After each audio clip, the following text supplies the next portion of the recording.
All right. Well, thank you everybody for your patience this morning.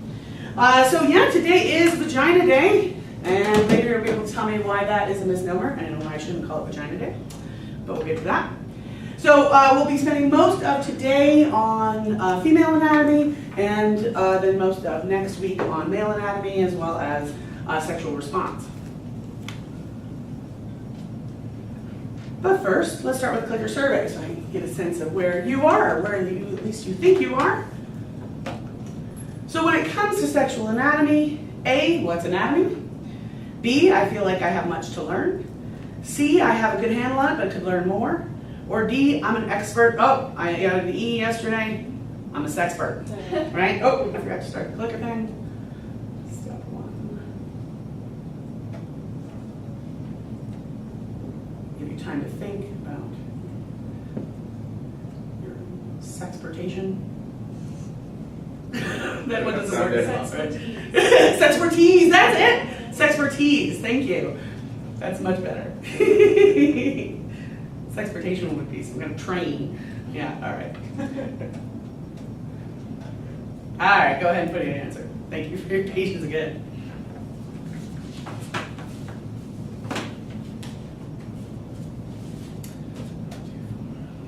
Perfect.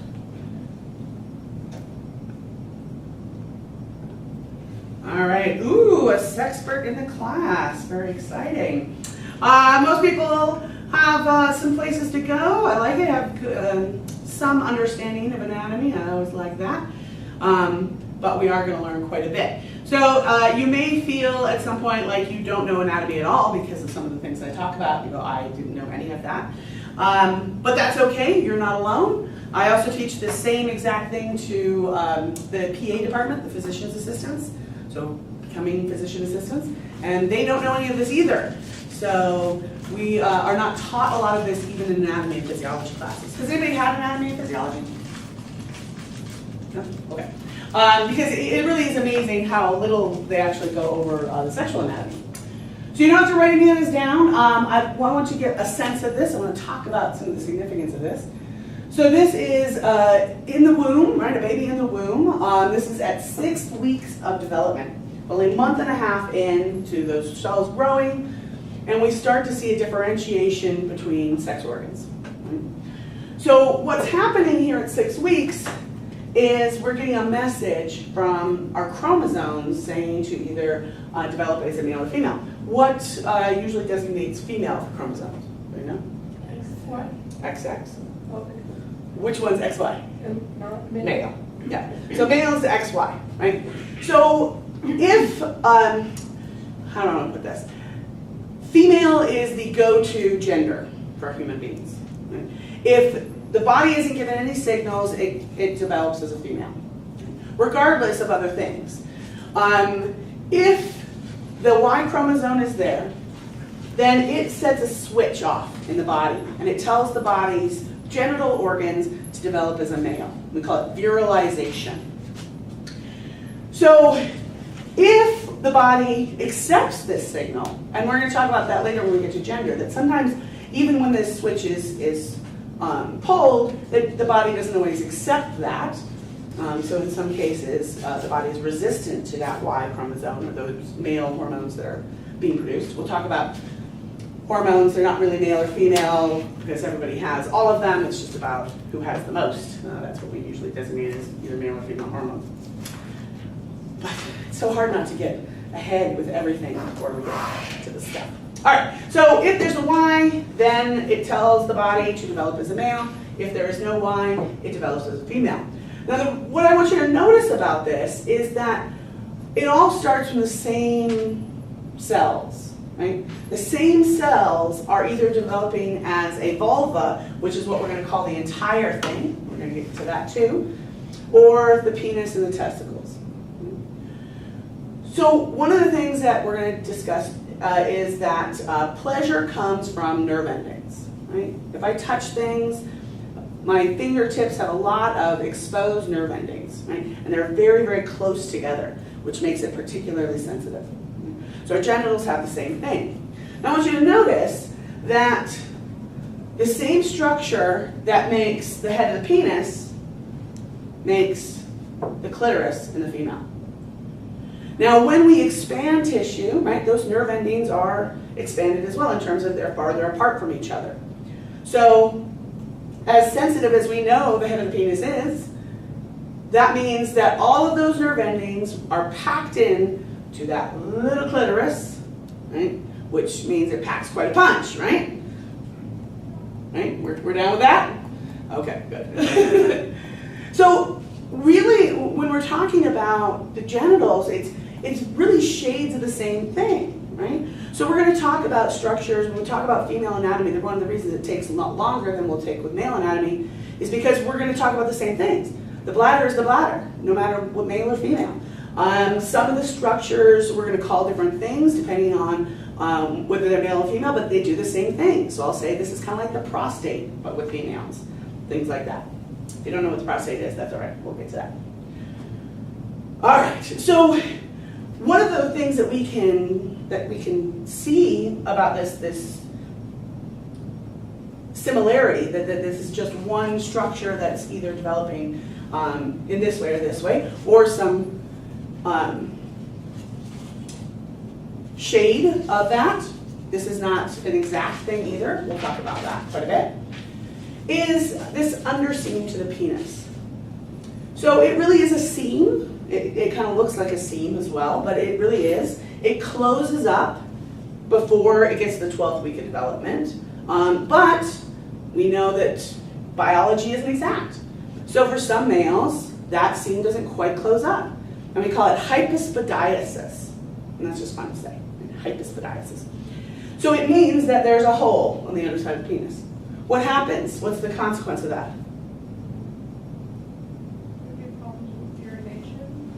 There is. So what happens is pee comes out of there.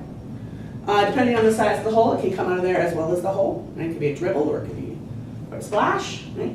But yeah, that's one of the main issues. So for some people, that's not a really big deal, depending again on the size of that hole. But today we would solve that with surgery. It's a very quick thing. My nephew was actually born with hypospadiasis, as well as the seam was too short for him. So if he had not had surgical intervention, when he grew up, when he tried to get an erection, right, it would pull on that seam. I know, ouch, right?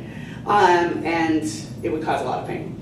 So luckily we were able to, not we, like I didn't do anything. But I did learn, do not ask your family members for pictures of their child's penis. They just look at you weird from then on. But I was like, but I can show it to strangers. Yeah, that didn't help. But yeah, it's really quite amazing when we see kind of what can go wrong, what variations can happen. You know, it does give us understanding of how it happens, how it normally goes, so how it functionally goes. Yeah. That kind of condition causes pain of the baby? Well, it didn't cause the baby pain that we know of at the time.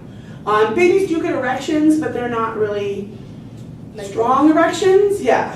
And so that didn't seem to be causing him pain at that moment. But they were concerned more about when puberty hits and he's getting real erections, then that would cause a lot of strain. Okay. Yeah, so they did it early so he doesn't have a lot of memory of because it was surgery. Yeah, he did have to have surgery. Yeah, okay. Not that he might not remember that, right? Then it becomes an unconscious trauma. Mm-hmm. All right, so first we're going to look at the outer part of the vulva, and then we will dive on in. All right. It's a little jarring at 9 in the morning, I know. You know, all over your face, but we're gonna do great. All right, so anybody know what labia majora means? Who's up on their Latin? Major. You got it. What do we call these usually? Lips. Yeah, they're the major lips or the larger lips. Yeah, absolutely. So for a lot of women, their labia majora, which is the outer lips, are larger than the inner lips, the labia minora. But that's not true for a lot of women. For a lot of women, the labia minora hangs down below. Why might we not see that in things like pornography? Because they're super picky. cultural beauty standards, right? We think that that doesn't usually happen. You don't usually have your lips hanging below on your outer lips. So, thing to remember about pornography in general, because that's often where we see a lot of the naked bodies and people having sex, right? That's where we see that in our culture, is that it's self-selective, right? So if I become a porn actress, I am choosing to do that, and chances are, although there are people who don't fit this, chances are I fit the traditional beauty standard, right? If I don't, then I may not feel like people want to see me have sex. Okay? So we are getting a very skewed perception of what bodies look like by looking at porn. And really, we've always had a little bit of skewed look at that. Because people who don't want you to see them naked, you don't see them naked. All right, here's the urethral opening. What's significant about that? That's where you pee. Yes, specifically, right? I was talking to a young man who's a former student, and I was telling him that I had just given a lecture on the vagina for 3 hours, and he was horrified. He was gay, and that just freaked him out. And he's like, "What would you talk about for 3 hours? You have one hole and you pee out of it." We had a talk. I drew some diagrams. What was the problem with that? You need two different structures because there's two different functions. Well, need is a funny thing, right? Because men actually don't have that. They don't have two different structures. They pee from the place where their reproductive stuff happens. Yeah, because they don't have to birth children. So. That is true. Yeah, that would become much more awkward for the penis, right? So with females at least, we do have two different structures, right? You don't pee from your vagina. Although I'm amazed at how many women believe that too. And if you believe that, you're among a large group of people, because that is a common misunderstanding. I had a student who said, "I don't use tampons because I would have to take it out every time I pee." Nope. There's a lot of misunderstandings about menstruation in general, from men and from women. I'm always surprised. All right. Go down from there, or we'll go up from there, really. What does the mons pubis mean? Pubic mound. Yeah, pubic mound. So this is the fatty tissue, the fatty pad that sits above the pubic bone. Right? Why would we have that? Protection. Protection of what? A pain. I like that.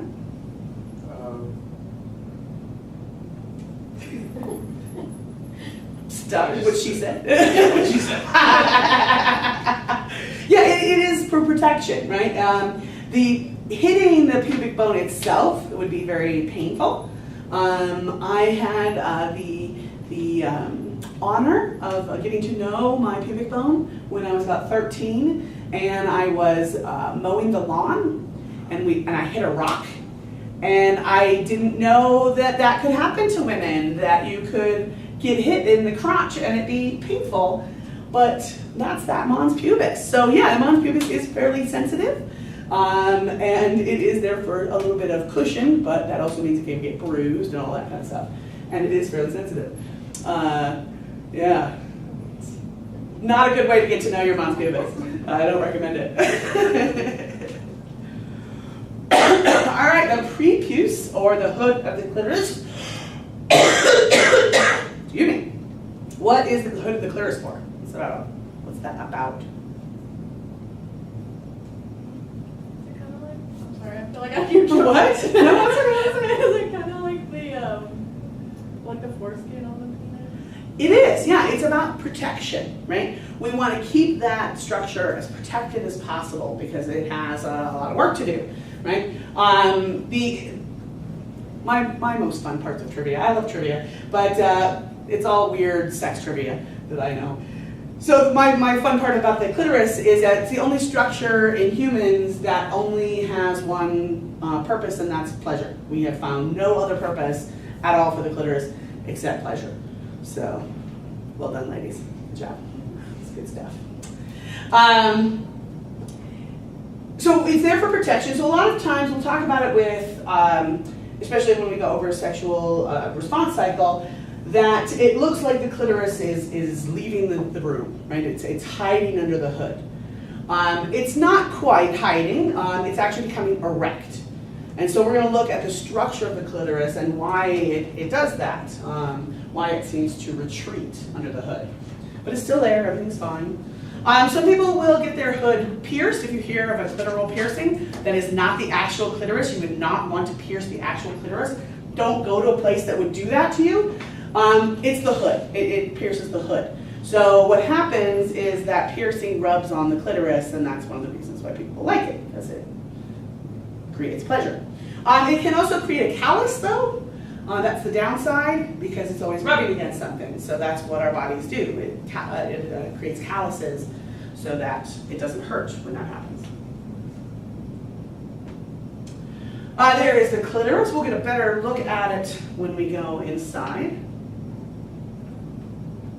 And the labia minora. So that just means minor lips, right? Just like the labia majora. A lot of things I'm going to talk about today sound like a Harry Potter spell. So if you do Harry Potter for Halloween, just do like labia minora, and it's too much more fun. Right? It's probably a fanfic. Right? Oh, I bet it is. I bet it is. That would be smart if it hasn't been undone yet. All right, so the vaginal opening is just below the urethral opening. The urethral opening is also much smaller. It does not contract and it doesn't stretch like the vaginal opening. So it is fairly fixed. There are people, both men and women, who do urethral play. I realize I probably should shut the door at some point.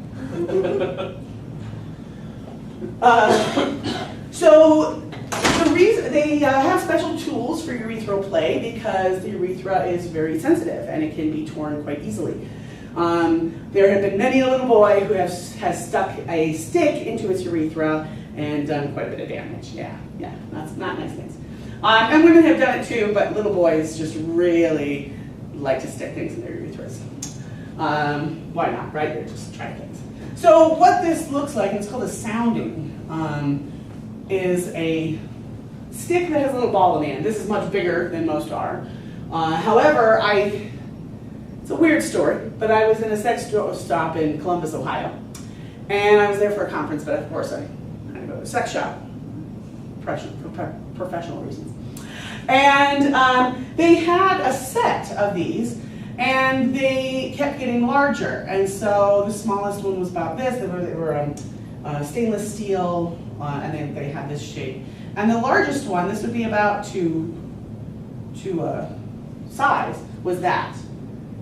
And I had not seen that before. I keep thinking I've seen everything, but that is so not true.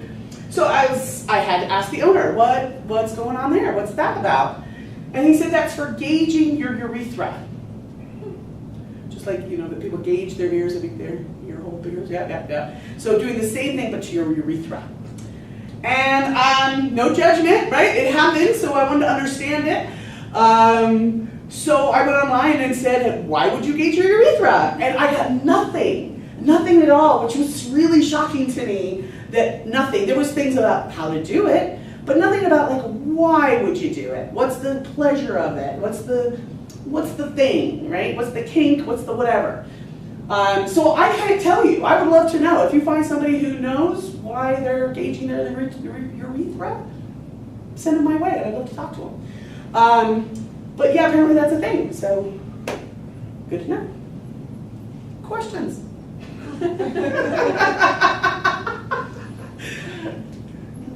All right. Maybe to release more pee? So much pee at once? Yeah, I maybe. I'm not sure. And I just don't know. There's a thing called docking where I thought maybe that was it, but that's using the foreskin over another penis and creating like some friction. But that's not this at all. It's not like they're trying to stick another penis in the urethra or anything. Because maybe. I mean, why else would you want it really big? I don't know. So I'm still on the hunt for that answer. All right, but the perineum, what's the perineum? What's a more common term for it? The taint. Perineum makes you sound fancy, right? I looked up as well, trying to find out why we call it the taint. The best I could come up with was because it taint your ass and taint your vagina. That truly was the best of the suggestions of why it's called a taint. Well, at least that makes some sense. Let's talk about birth for a moment. What can happen during birth to our view here? What? It can rip, right? So during birth, especially if we aren't given enough time to stretch, the human body is really impressive in terms of stretchability. But we'll look at this a little bit later on if we get meds that speed this along. This is more likely. And so we can actually tear the entire perineum. So what some doctors did to help the, I don't know how I want to put that. What some doctors did was do an episiotomy. Anybody heard of that? No? So an episiotomy is just making a cut from here to there. That's saying, well, it's going to rip, and if it rips, it causes more damage, so we'll just make a nice clean cut. You've heard that? Yeah. So it used to be that was the norm. Every single woman who came into a hospital to give birth, we would do an episiotomy. Right? Then we found out, oh, actually, it's really not necessary, and it causes a huge amount of damage, and it causes incontinence and bowel control. Oh, yeah. Yeah, we're going to find quite a history of this when it comes to really medical history. Psychology is no different. We did a lot of bad things. Take out normal psych. It's like the first day we go through every bad thing we've done. Yeah, the history of any of these things is not good. But yeah, we've realized now this is not a good idea. This doesn't help. This actually causes more damage. That doesn't mean that every doctor who is practicing is up on that idea. So there are still doctors who, if every woman who comes into that practice, they will do an episiotomy too. So one of the things that my goal for you, or for this class, is to make you a better consumer. And that means a better consumer of birthing techniques, a better consumer of sex toys, a better consumer of therapy, all of that stuff. So the more we understand about what this is and why they do it, the more we can say, no, I don't want that. Oh my God, there's a deer right there. It's so distracting. There was a deer. There was a deer. I have not seen a deer on campus in so long. It's already gone around the ridge. I'm so sorry. I know, but I got so excited. When I first started working here, I'd see deer on campus all the time, and I rarely see them anymore. I've never seen one here. Yeah? You never? Yeah, that's, gosh, it's been years. That's I'm sorry. I know squirrel, exactly. But my name is Fawn, so Fawn! Yeah. Did you know how to spell episiotomy? Oh gosh, why would you do that to me?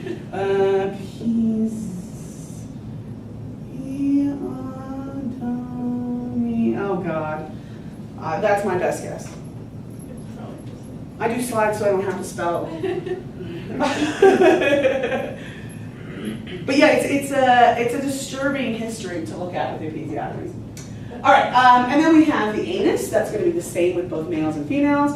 There's a lot of exposed nerve endings around the anus, which is why people do anal play. We'll talk about that quite a bit. Well, as much as we talk about any of the plays, any of the kinds of plays with our bodies. And we'll come back to it when we go to the inside as well.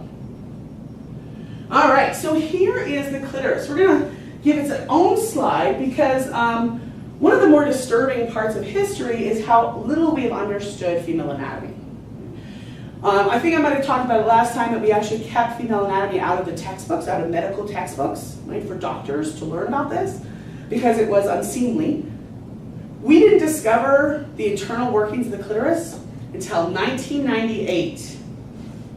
I want you to take that in, 1998. For some of you, that may feel like a really long time ago, right? I understand.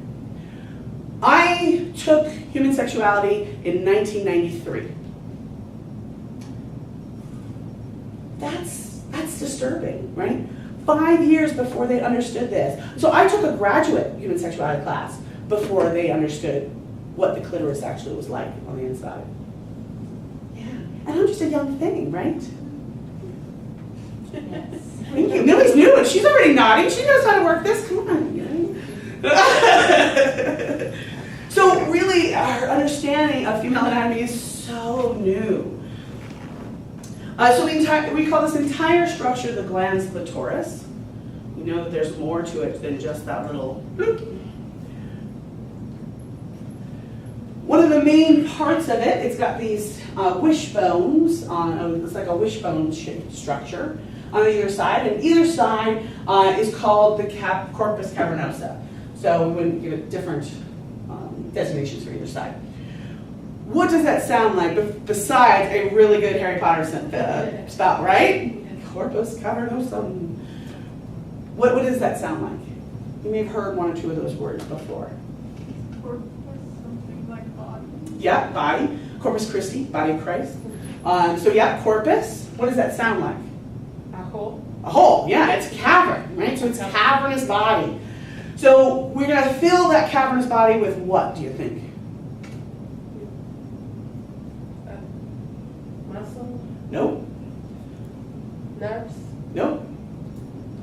We got what? Blood. Blood. Yeah, because blood filling a cavernous body creates what?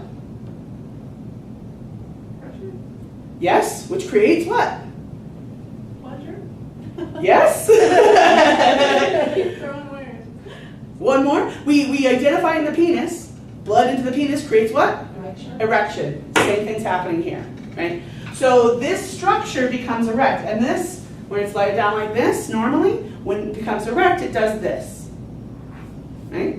So if the hood is here, it makes sense why, when standing up, it would look like it disappears, right? It's like a weird magic trick. Does that make sense? Okay. So the wishbone itself, the entire structure, not just the internal, yeah. I'm sorry. Yes, so, please. I know you're going to talk about it later. Oh, but this is the time. when they do a female circumcision, do they remove the whole? What do they remove? It depends on the level of the procedure. Okay. An extreme version, we will talk about this later, the extreme version not only revolves the removal of the clitoris, and it's really just this part. The internal part is still there, but this is where all the nerve endings are. Do they like just stitch it? It like stops. How does that like? I'm sorry. They just let it heal itself. That's It's just the horrific. cutting. Yeah. And they'll often do it with like sharpened stones. That's why in terms of clinically normal, right, that's stuff about the safety, we can't put that in the normal category because there's so many issues that come along with that, including infection that leads to death. You know, not only are you getting rid of a woman's pleasure completely, but you may be ending her life just for that as well. But yeah, the extreme side, they also score the lips of the inner lips, the minor lips. So like cutting it, like you would scrape, right? Put them together and then sew up the major lips, leaving only a small place to pee. So it's pretty brutal. And then it's the husband's job on the wedding night to cut open. And keep in mind, I mean, this has been scored so that it grows together. So very, very, very, very painful to then have that undone for wedding sex. So after they have the pressure, that kind of fixing or whatever, they cannot feel like pressure. Well, they don't have all those exposed nerve endings that would give those pleasure signals. At least not there. We're going to find out we have pleasure parts all over. Yeah. And even people who are quadriplegic will often have orgasms through their ears, through touching of their ears, because that becomes a place that's really pleasurable. And so if all I can feel is this, then this is the most pleasurable part of my body. Oh my God. So it's not that it erases sexuality, it just makes it much more complicated and harder to do. Okay. You know, it becomes working with a disability in some way, sexually. Not that some women don't have really functioning clitorises, or some people may have not a lot of feeling in their clitorises, but for most women that is the seat, the absolute seat of their pleasure. but we do have quite an ability to overcome Yes. that. That's what All right, so there's our urethral opening. We can see it's kind of nestled in between. These would be the lips of the vulva. Oh, by the way, let's talk about that for a second. So why I have that designation, we'll come back to that, but so here's the vaginal opening. Why do I keep talking about vulvas rather than just vaginas? What is a vulva? Is it everything? Like, all of everything for a woman? Mhm. Okay, I thought it was maybe just the vagina plus like the clitoris. Yeah, so the vulva is the entire structure, right? So we're talking about the clitoris as well. The only thing we're actually talking about when we say vagina is this. Anybody know where the word vagina comes from? Again, up on your Latin. I feel like it means like sheath, It does mean sheath. What's a sheath?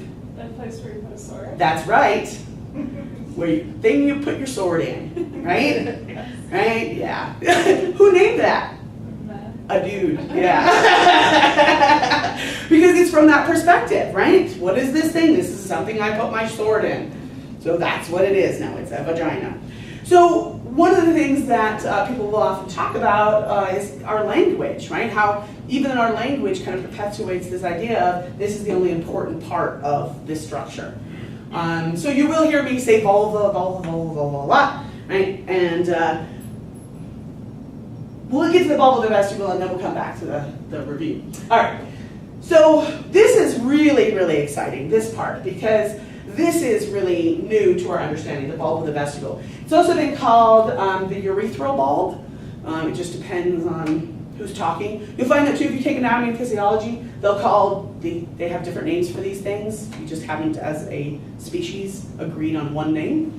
So I don't care what you call it, but I like urethral bulb because it's close to the urethra and it seems to be involved in female ejaculation. So some of you may be thinking, as I said that, what the hell are you talking about? Female ejaculation, what's that? Let me tell you. So we'll get into a little bit more when we get inside of the vagina. But what it is some women, about a third of women can do this fairly easily. When they become excited, it can go with orgasm, sometimes it doesn't. A clear alkaline fluid that comes from this bulb of the vestibule or the urethral bulb fills up, goes into the bladder, and exits the urethra. This is not urine. It does not have the color that urine has. It doesn't have the smell. It's a clear alkaline fluid. We have just recently had a better understanding of this. They finally did an MRI because we didn't think that the bladder was involved at all because we kept testing the fluid and we're like, it's not urine, it's not urine, it's not urine, so bladder can't be involved. But we did an MRI and found out, yes, it actually did fill the bladder up and exit out the urethra. Now, we may find out later, we thought it was the urethra, but it's actually coming out somewhere else. But we couldn't really see that as well on the MRI, but now we have this new technology, so who knows what we'll find next. But for a lot of women, they are surprised by it. We don't talk about it, so we don't know that it can happen. And for a lot of women, they will stop having sex because they feel like, oh my God, I gotta pee. Because it's a very similar feeling in a lot of ways, especially if you're not, if you have no understanding of what's happening. So it becomes a roadblock to experiencing sex, right? Because that fear, oh my God, I have to pee, then you go try to go to the bathroom, there's nothing there, and not really having a good sense of what's happening. It's very confusing, frustrating. So if we know that this is a thing, right, then it's not a big deal. You put it on a towel, all is well. This fluid will not hurt you. If you get it in your eye, your mouth, or anywhere on your body, it won't hurt you. We'll talk about STIs, but that is not actually one of the fluids that carry most of the things that we'll talk about. It can still have some bacteria in it, but that's about it. But let me tell you a story. I've been waiting to tell you this story because it happened about 2 weeks ago. So I was at home and I was texting a friend and I look over, my dog is in heat right now. We're trying to have puppies with her and I've never experienced this. All my dogs have been fixed my entire life. I've never actually seen this at all. It's been shocking. So my dog's been super, super horny. I have 2 male dogs that are fixed, and she has just been putting her vagina in their faces 24/7.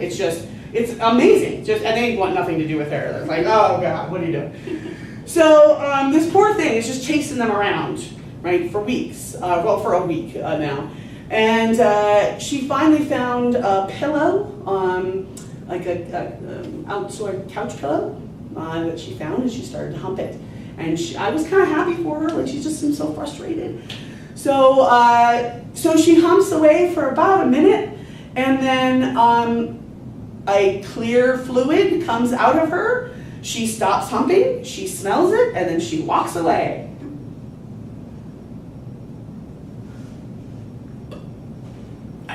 And my only thought was, well, I guess now I know dogs can female ejaculate. I didn't know that until 2 weeks ago. Many people have said, well, maybe she just peed. Maybe, but she was really humping away, and we'll talk about that system gets shut off. That's why we don't pee when we have sex, is that the valve gets shut off. So that would be very hard for her, and it was over at that point. Like, she was done. She was good. So, questions? A lot. A lot. Yeah, I have a lot as well. I need to interview her about something. But true questions, like any questions at all about that? For some people, that's really, really, dog part aside, that humans can do that is shocking to people. So that's kind of what squirting comes up to. That is squirting. Yeah. Yeah. Yeah. Thank you. I forgot to actually use the term that most people know. And the reason I'm saying this is because you're going to think this is hilarious, but I have can't you wait. seen American Pie Beta House? Yeah, no. So there's a whole issue concerning this whole situation in one of them where the dog is ashamed to do something because of this whole situation. Wow. Well, I'm glad they're at least talking about it. The American Pie franchise has actually been pretty good about talking about sexual issues, or at least talking about them at all. Yeah, Interesting. She's like super afraid. She's super. Did she become one with it at the end? Yes. Good. Oh, that makes me even happier. At the end, but still, she's afraid of what the guy is gonna think of her Sure. because of that, and that's kind of what gears her away from having sex with that same guy. I'm so glad they did that, because that is quintessential a lot of people's reaction. You know, that fear of how is this person going to react? I'm freaking out. Why wouldn't that person freak out? When it's totally normal. We know it's totally normal. Now that I've seen my dog do it, I have no question. And that kind of is the exact same thing you just said, is what the guy says at the end of it. Aww. Now I'm feeling all warm and squishy towards American Pie. That's cool. You should see that with that. I should. Yeah. Those parts, so. Beta house, you said. All right. All right. It's time for your test. All right. Welcome. Oh, she's a lady. She doesn't want to give everything away all at once. All right. All right. So this is your test. What are these? What? Labia majora. Good job. What would be these? Labia minora. What would be this? Clitoris. It did have a hood. My wife made this for me, and it got kind of lost under there. But at one point it did. What is this? Can't see.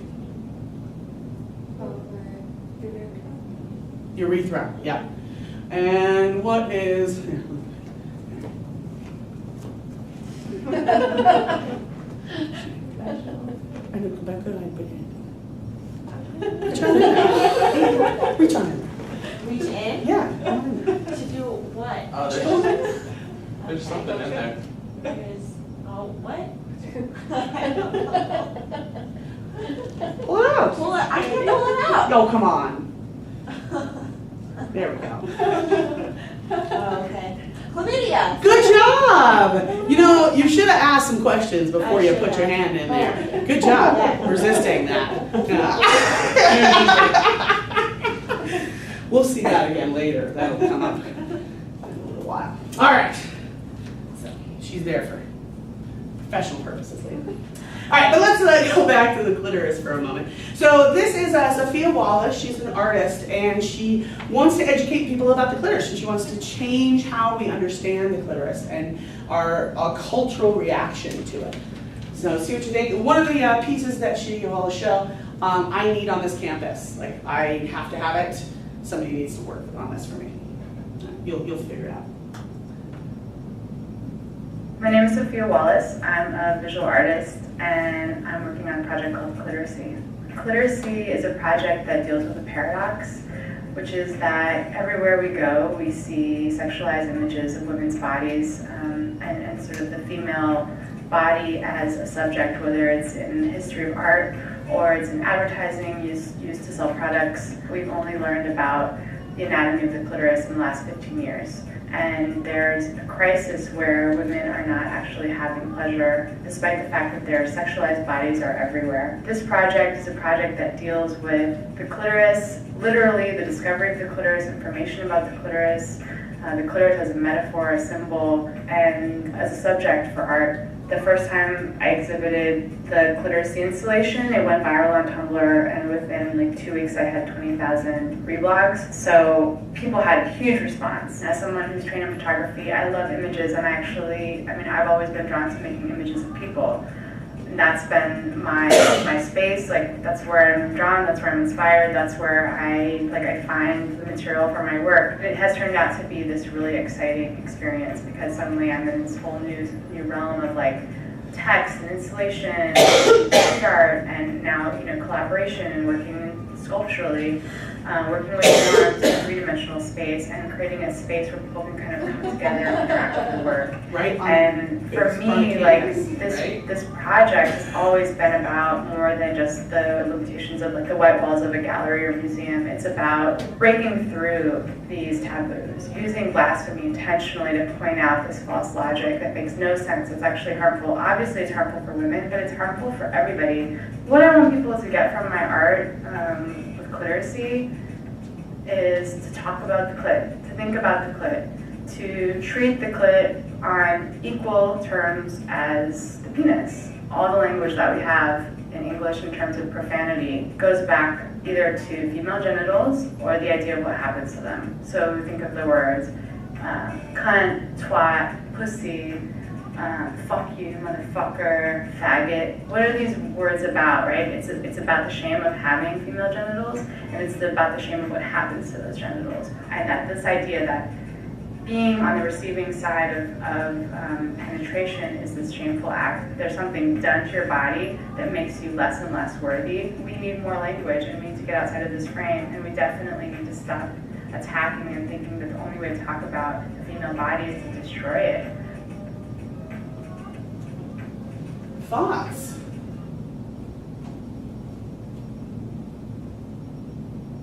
It's very true. I have the culture share of the or make feel females shame for feel pressure or for express themselves in their own bodies. Right, and even allowing something to happen, right?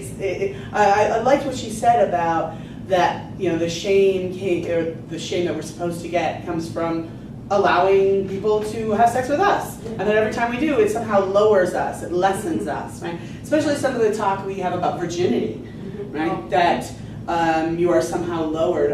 There was that girl that was kidnapped in like Utah. Do you know what I'm talking about? Oh, yes. She they found her again.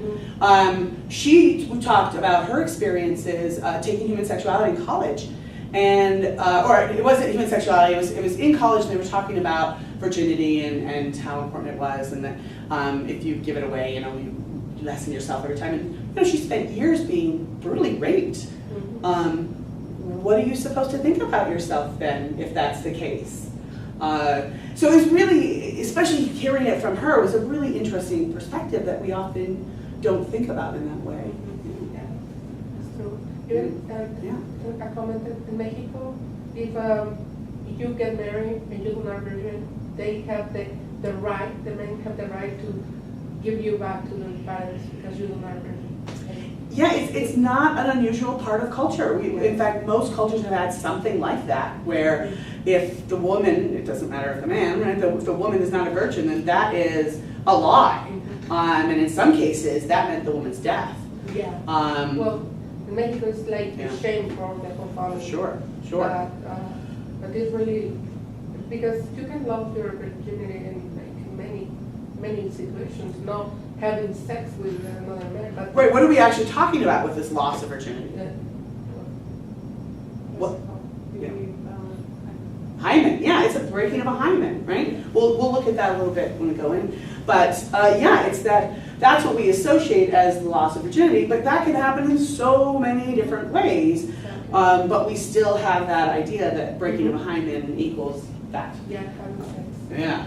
And do we or do we not need a giant gold clitoris rodeo thing? Oh my God. I need to work with the mixed media department and get that going. All right. So before we dive in, we're going to look at the outside. This is one of those things that are rarely seen in anatomy and physiology classes. We haven't really even, we don't look at this. The PAs that I teach who have taken lots of medical classes, this is completely new to them, which is always frightening to me. So this is supposed to look like a picture. It's not. This is just a mock-up. I like how they gave like fingers with like gloves on, right? To show you. Here's the vulva. So there's the clitoris, right? We already talked about that. The labia minora.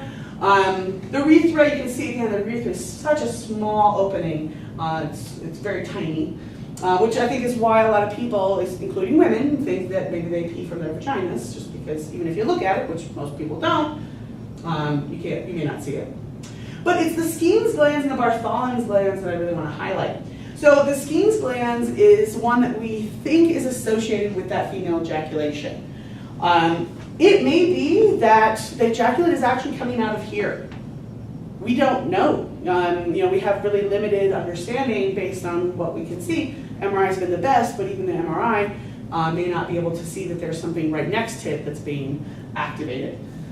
It seems to, when manipulated, it seems to produce some fluid. But it's actually the Bartholin's glands that produces the fluid that we experience every day, all day long, right? So, vagina's like moisture, vulva's like moisture, right? To an extent, by the way. Don't sleep with your underwear on. Go underwear free, even if you're just wearing, shorts. Same with men, underwear free. You'll get more yeast infections and things if you wear underwear at night. Your genitals need to air out and breathe, and that's the best way to let that happen. So maybe that could be your project, right? I'm going to go underwearless, at least at night, and be all right. We'll talk about bras too. Totally anti-bra as well. That's a whole other piece. Psychologists used to always say the vagina is like a self-cleaning oven, and you have to close the door, but don't put cotton in your oven while it was on cleaning. I like that. Which, when she first said that, You want to open the door and let the smoke out, right? I like it. I like that. Self-cleaning oven. It is. It's quite impressive. Like I said, the Bartholin's glands is the one that has the kind of more slow-moving. This won't make a whole lot of sense now, but if you write it down, it might make sense later. This is much like the prostate in males.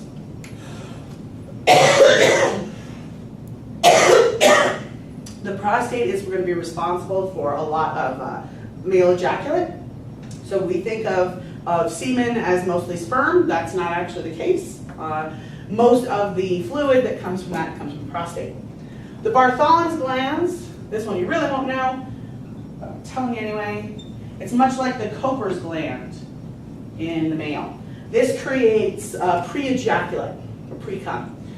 So before a male ejaculates, but they're sexually excited, a little bit of fluid comes out to ease the way for the rest of the ejaculate, as well as pick up any former sperm that got lost along the way last time. So We'll talk about that more when we get to the male, but just a preview. How's that feeling? Okay, we're good.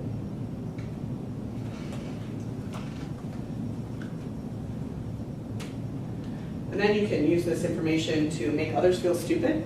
Like, you didn't know about that? God, I don't. I mean, it's basic anatomy. All right, so I apologize. We had to cut her in half. It's always unpleasant. We'll have to do the same thing with the penis. We like skin it. It's awful. Yeah, I apologize already. We're gonna start with the kind of a reproductive journey. So this is the ovaries. What's important about the ovaries? It has eggs in it, yeah. It has all the eggs you'll ever get in your whole life. You will release, ladies, about, or anyone with reproductive organs of this type, you'll release about 400 in your lifetime, but you actually make thousands every time. We'll talk about that. 10 to 20 every month will generally be created, or not created, selected to grow, and then only a few of those will actually go anywhere. But we'll talk about that when we come back to menstruation and all that stuff. Anybody know what the fimbriae is? Or what fimbriae means? That little handshake thing that you mean hugging the ovaries. Well, it's fingers. Fimbriae means fingers. So it's finger-like structures that sit over the ovaries and do this. And when it does this, it takes the egg that has been selected, it's grown the most, and it creates a wave. Right? And that wave sucks it up and goes down into what? What's this going to be? It's attached. The what? Fallopian tube. Yep. So it never actually touches the fimbriae. It's just the fimbriae creates that wave to get it to do it. What's important? What happens in the fallopian tube? What do you know? Does it take that into the uterus? It does, but what can happen? Can it be fertilized? It is fertilized in the fallopian tubes. Most people think that it's fertilized in the uterus. That is not the case. It's rarely fertilized in the uterus. It is generally fertilized in the fallopian tube. What is a problem with that? Sometimes it doesn't make it to the uterus. Yeah, do you know what we call that? Babies grow in there. Yeah. Yeah, it's called ectopic pregnancy. So it means that it got stuck, it didn't quite make it down to the uterus. The uterus can expand pretty impressively, fallopian tubes do not.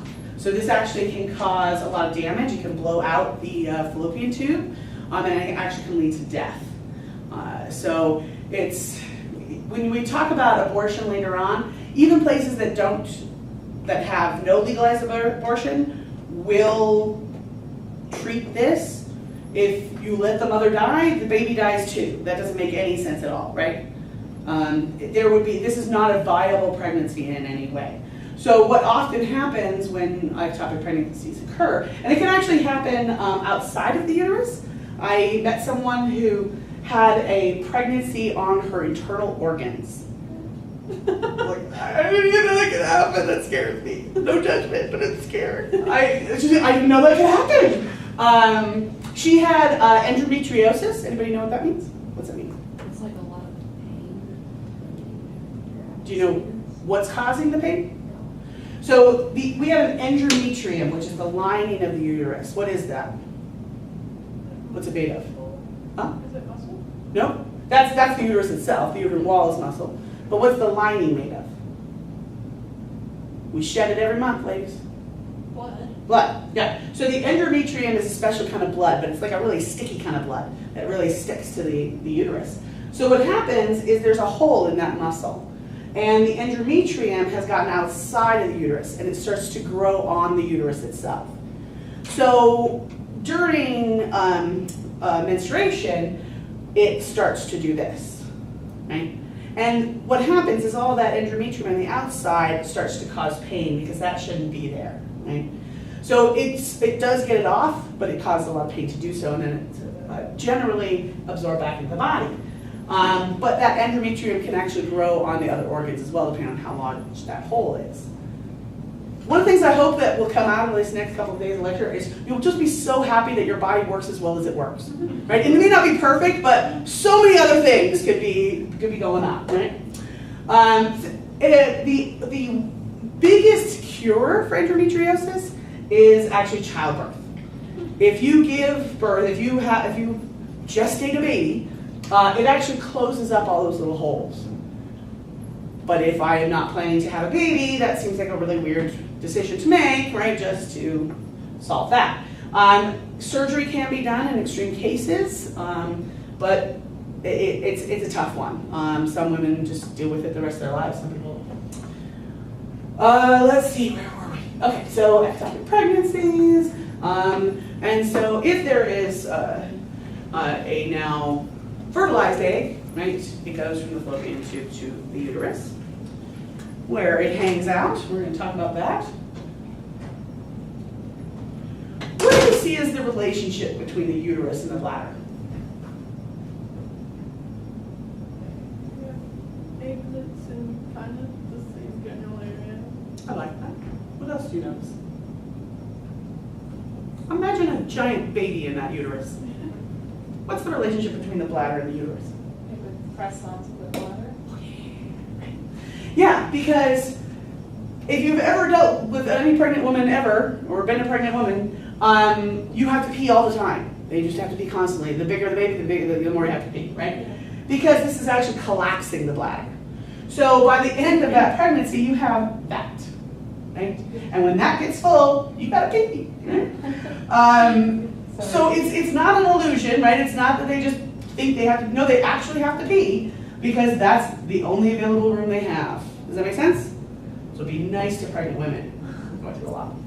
It's a parasite. We'll talk about that later, right? Literal, in definition. And it's really uncomfortable when you are like 8 months pregnant and you have allergies and you're sneezing all the time. Oh. And you feel like you're peeing. Right? I'm sure you are peeing. Yeah, that's really common. One of the things I was angry about was that nobody ever told me that when you get older as a woman, because this is such a short distance, that any kind of pressure, like lots of sneezing or coughing or laughing, can cause you to pee a little. So watch your mom, because your mom will like, and then she'll go to the bathroom, and you're like, uh-oh, that was it. That was right there. But yes, super common. Any way that we can help with that? You know, any method to help with that? Not have babies. That helps, but it's not the only thing. Yeah. They believe it, like a skin almost, but believe. They do it with parts. Yeah, I don't know what that would do. I guess that would be fishing against something that's also Yeah. It kind of, the baby it does need the room. Yeah. But just, not with a baby in there, but just in general, right? You're getting older. You want to help yourself not pee your pants. Oh, we're talking about Kegels. Kegels, yes. So Kegels are about, there's muscles through here, and when you,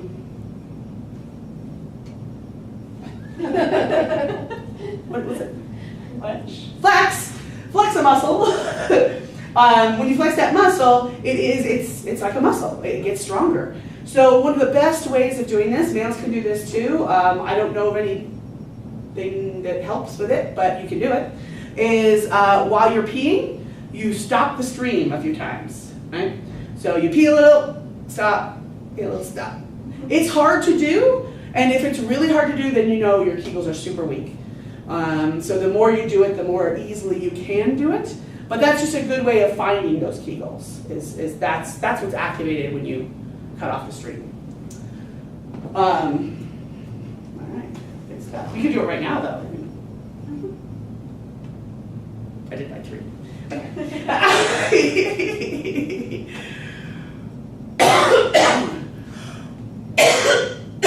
All right, so there's that pubic bone. What is the pubic bone protecting? Wait, what? What is the pubic bone protecting? The uterus? Yeah, the uterus and